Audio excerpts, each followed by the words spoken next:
Hello friends, ഞാനിന്നിവിടെ കുറച്ച് വ്യത്യസ്തമായിട്ടുള്ളൊരു ബിരിയാണിയാണ് ഉണ്ടാക്കുന്നത്. നമ്മൾ ചിരട്ടയിൽ പുട്ടൊക്കെ ഉണ്ടാക്കാറുണ്ട്. അതുപോലെ തന്നെ പുട്ടിന് പകരമായിട്ട് നമ്മളിതിൽ ബിരിയാണിയാണ് ഉണ്ടാക്കുന്നത്, ചിരട്ട ബിരിയാണി. അപ്പോൾ നമുക്കിതെങ്ങനെ ഉണ്ടാക്കുന്നത് നോക്കാം. ആദ്യം തന്നെ നമുക്കൊരു പാനിലേക്ക് ഒരു 4 ടേബിൾ സ്പൂൺ എണ്ണ ഒഴിച്ചു കൊടുക്കാം. 3 കഷ്ണം പട്ട, ഒരു 4 ഗ്രാമ്പു, ഒരു 5 ഏലക്ക, പിന്നെ ഒരു ടീസ്പൂൺ വലിയ ജീരകം നമുക്ക് ഈ പാനിലേക്ക് ഇട്ട് കൊടുക്കാം. ഇതൊന്ന് പൊട്ടി വരുമ്പോൾ നമുക്ക് കുറച്ച് സവാള ചെറുതായി മുറിച്ചിട്ട് ചേർത്ത് കൊടുക്കാം.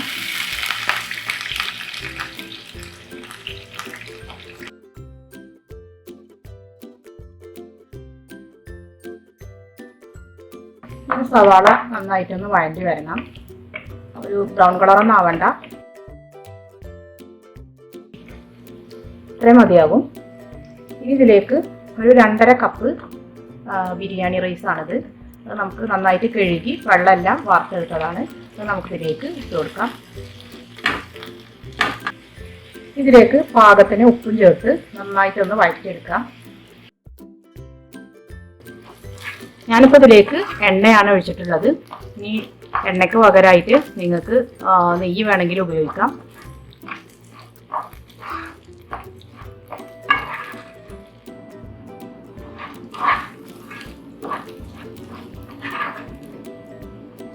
ഈ അരി ഒന്നിങ്ങനെ പൊട്ടി വരുന്നത് വരെ നമുക്ക് വഴറ്റിയെടുക്കണം.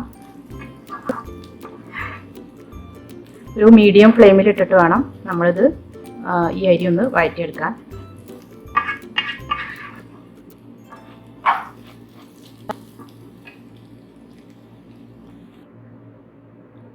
നമ്മുടെ അരി നന്നായിട്ടൊന്നിങ്ങനെ പൊട്ടി വരുന്നുണ്ട്. ഇതിലേക്ക് നമ്മൾ 2.5 കപ്പ് അരിയാണ് എടുത്തിട്ടുള്ളത്. അപ്പോൾ ഇതിലേക്ക് വേണ്ടത് 5 കപ്പ് തിളച്ച വെള്ളമാണ് ഞാൻ ഇതിലേക്ക് ഒഴിക്കുന്നത്.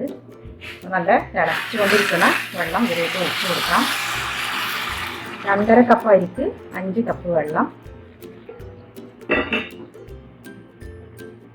ഇത് നന്നായിട്ടൊന്ന് ഇളക്കി കൊടുത്ത് ഉപ്പുണ്ടോയെന്ന് ഈ ഒരു ടൈമിൽ നമുക്ക് നോക്കണം.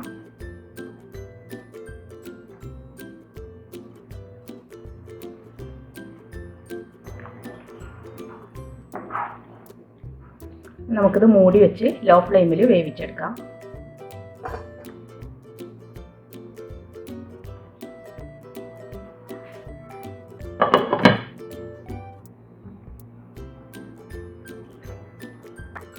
ഇനി നമുക്കിത് മറ്റൊരു സ്റ്റൗവിലേക്ക് മാറ്റി വെക്കാം. നമുക്ക് വേറൊരു പാൻ വെച്ച് ഇതിലേക്ക് വേണ്ട മസാല തയ്യാറാക്കി എടുക്കണം. അതിനുവേണ്ടി ഞാൻ ഒരു പാൻ വെച്ചിട്ടുണ്ട്. ഇത് നന്നായിട്ട് ചൂടാവട്ടെ. ഈ പാൻ നന്നായിട്ട് ചൂടായി വന്നിട്ടുണ്ട്.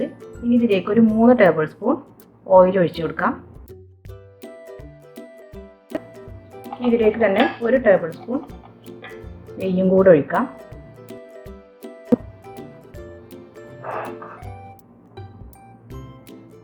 ഇനി വേണ്ടത് 2 വലിയ സവാള വളരെ കനം കുറച്ച് അരിഞ്ഞെടുത്തതാണ്. നമുക്കിതിലേക്ക് ചേർത്ത് നന്നായിട്ടൊന്ന് വഴറ്റിയെടുക്കാം.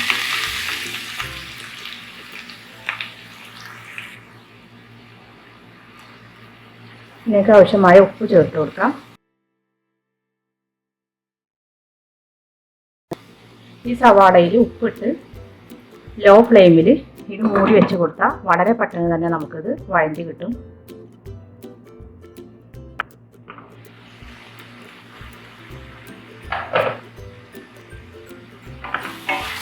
ഇടയ്ക്ക് നമുക്കിതൊന്ന് മൂടി തുറന്ന് ഇളക്കി കൊടുക്കണം.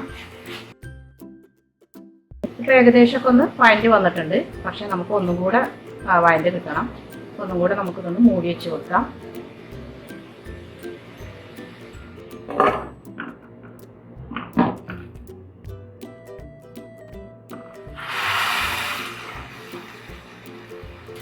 നമ്മുടെ സവാള നന്നായിട്ട് വഴറ്റി വന്നിട്ടുണ്ട്.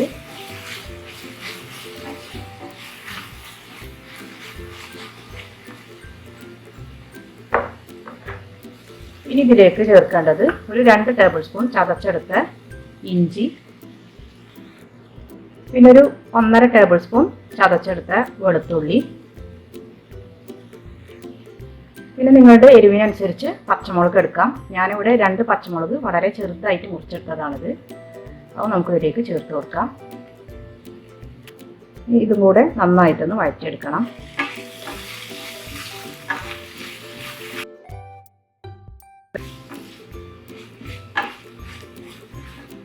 ഈ ഒരു ടൈമിൽ നമ്മുടെ ചോറ് വേവായിട്ടുണ്ടോയെന്ന് നമ്മൾ ശ്രദ്ധിക്കണം. അത് വിട്ടു പോകരുത്, അടിക്ക് പിടിച്ച് കരിഞ്ഞു പോകും.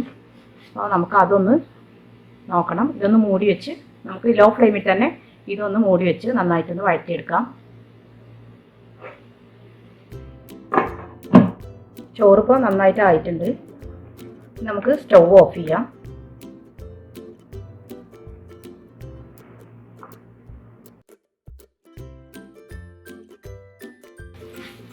ഞാൻ ഇഞ്ചി, വെളുത്തുള്ളി, പച്ചമുളക് ഇത് ഞാനൊരു 2 മിനിറ്റ് വഴറ്റിയെടുത്തിട്ടുണ്ട്. ഇനി ഇതിലേക്ക് നമുക്ക് തക്കാളി ചേർത്ത് കൊടുക്കാം. ഞാനിവിടെ ഒരു ചെറിയ തക്കാളി ചെറുതായിട്ട് മുറിച്ചെടുത്തതാണിത്. അത് നമുക്ക് ഇതിലേക്ക് ചേർക്കാം.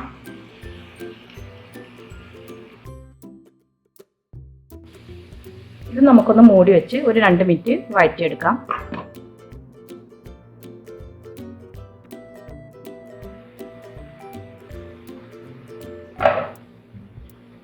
നമ്മുടെ സവാള, തക്കാളി, ഇഞ്ചി, വെളുത്തുള്ളി, പച്ചമുളക് എല്ലാം നന്നായിട്ട് വഴണ്ടി വന്നിട്ടുണ്ട്. നമുക്ക് ഇതിലേക്ക് ആവശ്യമായ മസാലപ്പൊടികൾ ചേർത്ത് കൊടുക്കണം.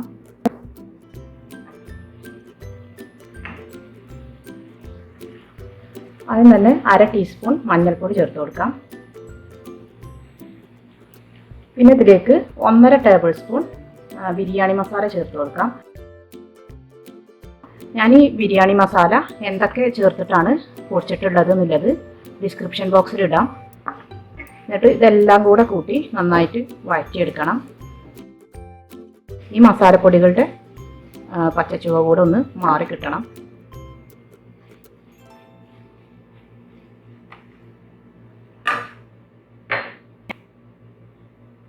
നമുക്കിതിലേക്ക് ഒരു 2 ടേബിൾ സ്പൂൺ ലെമൺ ജ്യൂസും കൂടെ ഒഴിച്ചു കൊടുക്കാം. ഞാനിതിലേക്ക് തൈര് ഒഴിക്കുന്നില്ല, ലെമൺ ജ്യൂസ് മാത്രമേ ഒഴിക്കുന്നുള്ളൂ.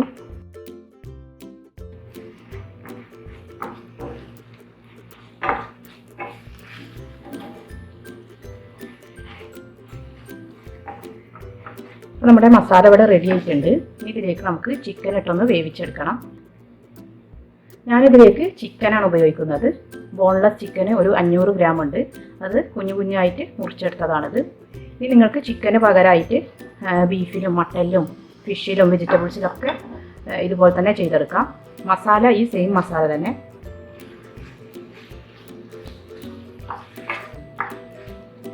ഇത് നന്നായിട്ട് ഇളക്കി കൊടുത്ത് മൂടി വെച്ചൊന്ന് വേവിച്ചെടുക്കാം.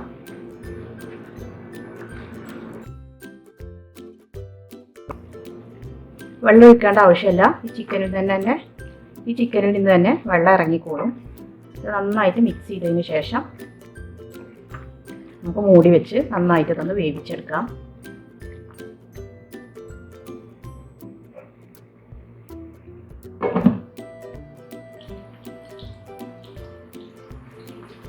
ഇടയ്ക്ക് നമുക്കിതൊന്ന് ഇളക്കി കൊടുക്കണം.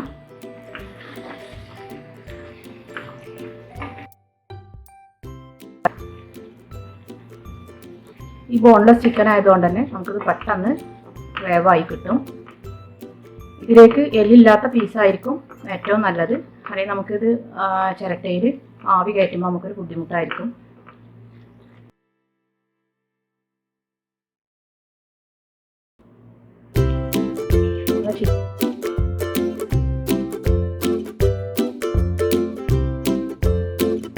നമ്മുടെ ചിക്കന് വേവായിട്ടുണ്ട്.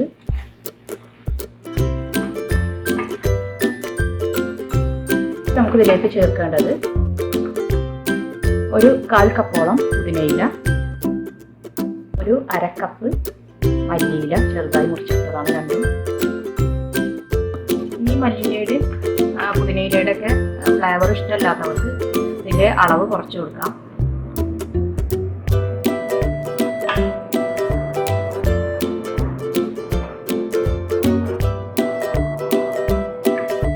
നമ്മുടെ മസാല ഇവിടെ റെഡിയായി. നമുക്ക് സ്റ്റൗ ഓഫ് ചെയ്യാം.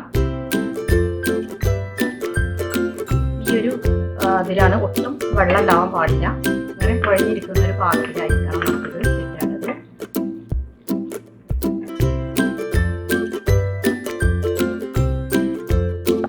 ഞാൻ ഈ ബിരിയാണിക്ക് ഇടാൻ വേണ്ടിയിട്ട് കുറച്ച് കാഷ്യൂനട്ടും റൈസിൻസും പിന്നെ കുറച്ച് സവാളയും കൂടെ വറുത്തെടുത്തിരുന്നു. ആ ഒരു ടേബിൾ സ്പൂൺ നെയ്യെടുത്ത്, ബാക്കി വന്ന 1 ടേബിൾ സ്പൂൺ നെയ്യെടുത്ത് അതിലേക്ക് ഞാൻ ഇത്തിരി ഒരു 1/4 ടീസ്പൂണോളം മഞ്ഞൾപ്പൊടി ഇട്ട് ഒന്ന് ചൂടാറിയതിന് ശേഷം വേണം ഒരു 1/4 ടീസ്പൂൺ മഞ്ഞൾപ്പൊടി ഇട്ട് വെച്ചതാണിത്. നമുക്ക് ഇത് ഈ ചോറിന് മുകളിലായിട്ടൊന്ന് ഒഴിച്ചു കൊടുക്കാം. അപ്പോൾ ഇടയ്ക്കിടയ്ക്കൊരു മഞ്ഞൾ കളറും കിട്ടിക്കോളും. നമുക്കിത് ഫുഡ് കളറ് ചേർക്കും വേണ്ട. ഈ ചിരട്ട ബിരിയാണി നമ്മൾ സാധാരണ ഉണ്ടാക്കിയെടുക്കാറ് നല്ല പച്ച നല്ല ഫ്രഷ് ചിരട്ടയിലാണ്. അപ്പോൾ അതിൻ്റെ ഒരു ഫ്ലേവറും കൂടെ ആകുമ്പോൾ നല്ലൊരു ടേസ്റ്റ് ആയിരിക്കും. അപ്പോൾ ഞാൻ എൻ്റെ അടുത്ത് അങ്ങനത്തെ നല്ല ഫ്രഷ് ആയിട്ടുള്ളൊരു ചിരട്ട ഇല്ലാത്തതുകൊണ്ട് ഞാനിതുപോലുള്ള ചിരട്ടപ്പുട്ടിൻ്റെ ഈ ഒരു അച്ചിലാണ് ഉണ്ടാക്കിയെടുക്കുന്നത്. അപ്പോൾ നിങ്ങൾ തീർച്ചയായിട്ടും നല്ല ഫ്രഷ് ആയിട്ടുള്ള ചിരട്ട കിട്ടുകയാണെങ്കിൽ അതിൽ തന്നെ ഉണ്ടാക്കിയെടുക്കുക. നമ്മുടെ മുള ബിരിയാണിയൊക്കെ നമ്മൾ ഉണ്ടാക്കൂലേ, അപ്പോൾ ആ മുളയുടെ ഒരു ഫ്ലേവറും കൂടി ആകുമ്പോൾ ഈ ബിരിയാണിക്ക് നല്ലൊരു ടേസ്റ്റ് ആയിരിക്കും. അതുപോലെ തന്നെയാണ് ഈ ചിരട്ട ബിരിയാണി ഉണ്ടാക്കുമ്പോഴും. അപ്പോൾ നമുക്കിതിൻ്റെ അടിയിലായിട്ട് കുറച്ച് നെയ്യിൽ വറുത്തെടുത്ത സവാള, റൈസിൻസ്, കാഷ്യൂനട്ട് ഇതെല്ലാം ഇട്ട് കൊടുക്കാം.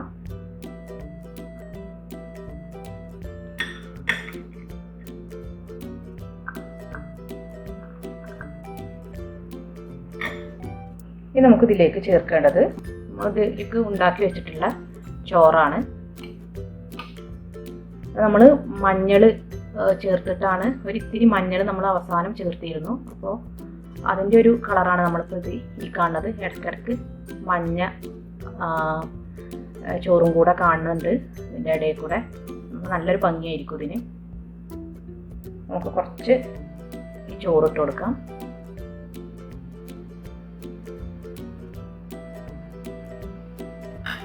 ഇതിലേക്ക് പിന്നെ നമ്മൾ ചേർക്കേണ്ടത് മസാലയാണ്.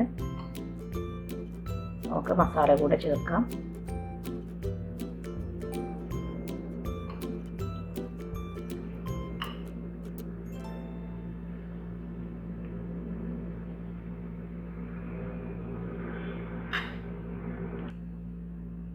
ഇതിൻ്റെ മുകളിലായിട്ട് നമുക്ക് വീണ്ടും ചോറിട്ട് കൊടുക്കാം.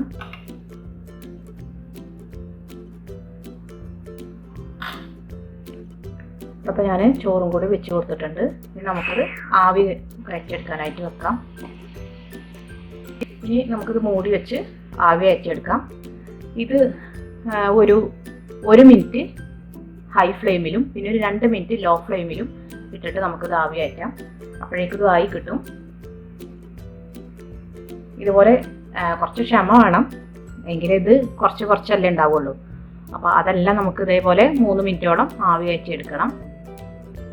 പക്ഷേ അത് നല്ല ചിരട്ടയിൽ ചെയ്തെടുക്കുമ്പോൾ നല്ലൊരു ഫ്ലേവറാണ് ഇതിന്. അപ്പോൾ മാക്സിമം നിങ്ങൾ ചിരട്ട കിട്ടുകയാണെങ്കിൽ അതിൽ തന്നെ ചെയ്യാൻ നോക്കുക.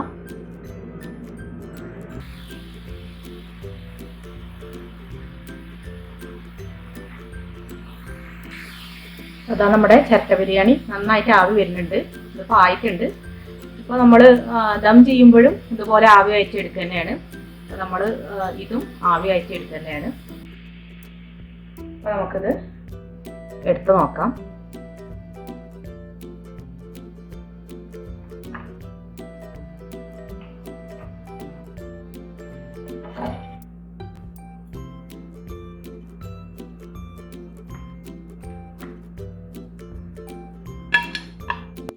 നമ്മുടെ വളരെ ടേസ്റ്റി ആയിട്ടുള്ള ചിരട്ട ബിരിയാണി ഇവിടെ റെഡി ആയിട്ടുണ്ട്. അപ്പോൾ എല്ലാവരും ഇത് ഒരു പ്രാവശ്യമെങ്കിലും ഒന്ന് ട്രൈ ചെയ്ത് നോക്കണം. എല്ലാവർക്കും തീർച്ചയായിട്ടും ഇഷ്ടമാവും. എൻ്റെ വീഡിയോസ് നിങ്ങൾക്ക് ഇഷ്ടമായാൽ ലൈക്ക് ചെയ്യാനും ഷെയർ ചെയ്യാനും സബ്സ്ക്രൈബ് ചെയ്യാനും മറക്കരുത്. ഇനി അടുത്ത നല്ല റെസിപ്പീസുമായി വരുന്നത് വരെ താങ്ക് യു.